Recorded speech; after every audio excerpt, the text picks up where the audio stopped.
Olá pessoal, não há dúvidas que alguns animais são simplesmente umas fofuras. Tão peludinhos e adoráveis, dá até vontade de fazer carinho neles. Bom, ou pelo menos admirá-los de perto. Mas no nosso planeta existem criaturas ainda mais legais, os filhotes desses animais. É muito interessante observá-los, eles matam todos de fofura e tem uns que parecem que surgem na Terra de uma maneira contrária às leis da natureza. Mas uma coisa de cada vez, porque é melhor você ver tudo com seus próprios olhos. Vamos lá! Panda gigante. Os pandas são animais únicos. Eles são ursos, mas são considerados praticamente herbívoros, já que preferem bambu a qualquer outro alimento. Na natureza, os pandas vivem apenas na China e são considerados um de seus símbolos. Os bebês pandas são particularmente interessantes. Em cerca de metade dos casos, os pandas dão à luz a gêmeos, porém, na natureza, apenas um filhote sobrevive, pois o corpo da mãe simplesmente não produz leite suficiente para os dois. Os pandas nascem muito pequenos, cegos, sem dentes e com um peso mísero de 90 a 130 gramas. Para comparação, um animal adulto tem entre 70 e 125 quilos. É claro que os filhotes de muitos animais nascem extremamente pequenos e fracos, mas no caso dos pandas, a natureza passou de todos os limites. Alguns estudiosos acreditam que isso está relacionado com a hibernação. Os pandas, assim como outros ursos, aprenderam a controlar a gravidez para que ela não coincida com um período de sono prolongado. No entanto, os filhotes dos outros ursos nascem bastante fortes e até independentes, ao contrário dos pandas. Ainda não se sabe a que se deve essa diferença de tamanho. É claro que existem versões diferentes, mas os pandas não são propensos à procriação em cativeiro e, portanto, é bastante difícil estudar seus filhotes recém-nascidos. Tartaruga. A família das tartarugas marinhas tem várias espécies, entre as quais existem várias características em comum. Em primeiro lugar, seu habitat, que é a água. Em segundo lugar, sua maneira de nascer.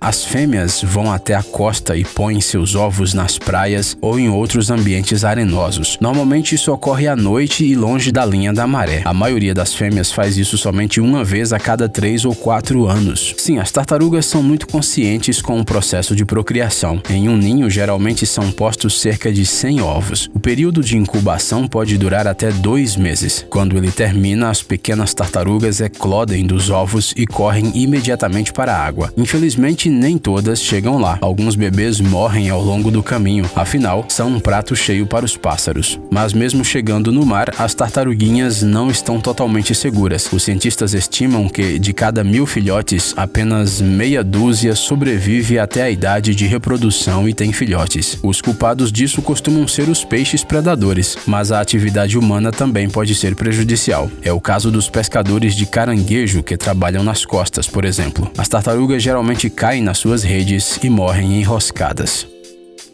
Girafa. O período de gestação de uma girafa dura de 400 a 460 dias, depois dos quais costuma nascer apenas um filhote, embora em casos raros nasçam gêmeos. Durante o parto, a girafa fêmea permanece de pé. A girafa recém-nascida, no entanto, não consegue se sustentar sozinha. E dá para entender, afinal, poucos animais conseguem se comportar imediatamente como um adulto.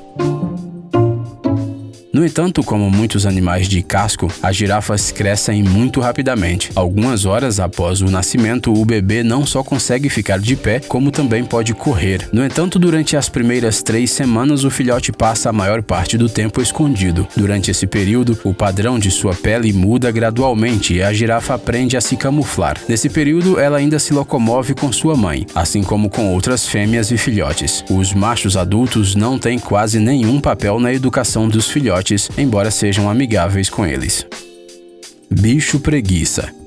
Talvez os animais mais estranhos do nosso vídeo hoje sejam as preguiças. Não, sério, você já as viu? As preguiças parecem uma caricatura da evolução. Criaturas lentas e estranhas que ficam penduradas em árvores a maior parte de suas vidas, de cabeça para baixo. Absolutamente nada as incomoda. Dependendo da espécie, a gestação das preguiças pode durar de 6 a 12 meses. Nasce apenas um filhote de cada vez e ele fica com a mãe pelos próximos 5 meses. Às vezes, as preguiças bebês morrem quando caem de de uma árvore, porque suas mães não descem atrás delas. Bem, dá até para entender. Imagine só quanto tempo uma viagem pelo tronco levaria. As preguicinhas que conseguem se manter nas alturas aprendem tudo com suas mães. Por exemplo, o bebê lambe os lábios dela para entender que tipo de alimentos são comestíveis. Novamente depende da espécie, mas podem ser frutas, insetos, pequenos lagartos e até mesmo carniça, ou apenas folhas mesmo. Tamanduá. Sem dúvida, os tamanduás estão no topo da lista dos animais estranhos. Sério, eles são aspiradores de pó que sobem em árvores. Ok, na verdade, nem todos os tamanduás sobem em árvores. Os tamanduás bandeira, cujo tamanho varia de 1,82 m a 2,17 m, preferem ficar no chão mesmo. Nem todas as árvores aguentariam esses animais enormes. A gravidez de um tamanduá bandeira dura cerca de 190 dias, e no parto nasce apenas um tamanduazinho. Como muitos outros filhotes, o tamanduá nasce cego e abre os olhos só depois de uma semana. No primeiro mês de vida, o bebê se alimenta de leite, mas gradualmente vai mudando para os alimentos sólidos. Bem, sólido é maneira de dizer. Ele passa a comer insetos. Durante todo esse tempo, ele anda nas costas de sua mãe. Sua cor se mescla muito bem com a cor da fêmea, pois é uma camuflagem de nascença. Aos 9 ou 10 meses, os filhotes de tamanduá se tornam completamente independentes e aos 2 anos e meio de idade estão prontos para terem seus próprios bebês. Cavalo marinho. No início do vídeo dissemos que falaríamos sobre animais fofos, mas talvez os cavalos marinhos não façam parte desse grupo. Quer dizer, eles são, é claro, muito engraçados e diferentes, mas não são animais que você pode pegar no colo e fazer carinhos detrás da orelha. Na verdade, achamos que eles nem têm orelhas. No entanto, os filhotes de cavalos marinhos com certeza merecem sua atenção. Antes de mais nada, porque é o macho que os carrega. No abdômen ou na parte dianteira do futuro papai cavalo marinho tem uma bolsa especial. Ao acasalar, a cavalo marinho fêmea deposita até 1.500 ovos ali, os quais são carregados com cuidado pelo macho. Pode levar de 9 a 45 dias até que os cavalos marinhos totalmente desenvolvidos sejam expelidos. Totalmente desenvolvidos, mas muito, muito pequenos. O processo de nascimento de pequenos cavalos marinhos não é como um parto comum. O macho dispara seus filhotes como se fosse um canhão, e fora isso, não faz mais nada. Depois disso, os filhotes têm que se virar sozinhos. Predadores, correntes oceânicas. Não é de surpreender que menos de 0,5% dos cavalos marinhos sobrevivem até a idade adulta. Alpaca. As amigáveis, um pouco tímidas e fofas alpacas são frequentemente confundidas com lhamas. Se um animal parecido com uma alpaca tentar cuspir ou morder você, ele não é uma alpaca. Melhor manter a distância. Uma noção de quão fofas as alpacas podem ser é o fato de que, às vezes, elas são alugadas para sessões de fotos de casamento. E o que poderia ser mais encantador do que a criatura mais encantadora? Seu filhote, é claro. O período de gestação da alpaca dura em média 11 meses e meio e dá origem a uma única cria. Cerca de meia hora depois, a pequena alpaca já é capaz de ficar de pé sozinha. 2 semanas após o parto, a mamãe alpaca já está pronta para a reprodução outra vez. Aos 6 meses de idade, o filhote já está pronto para parar de se alimentar do leite materno e ser independente. Além disso, como no caso dos humanos, as alpacas fazem tudo individualmente. Salamandra.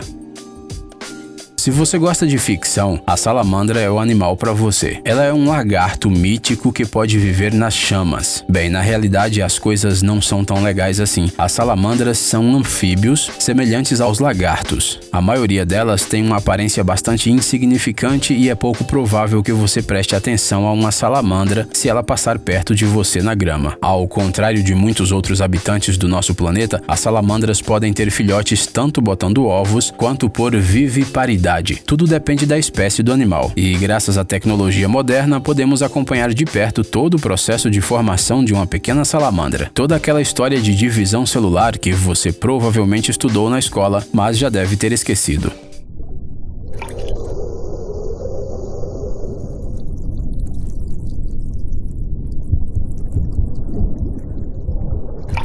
Ei, amigão! Você quer conhecer algumas tecnologias novas e uns gadgets legais? Sua mente já está no futuro? Você adora máquinas enormes e não pode imaginar sua vida sem robôs? Então dê uma olhada no Tech Zone e veja um monte de vídeos sobre essas coisas. Ficou interessado? Ótimo! O link está na descrição.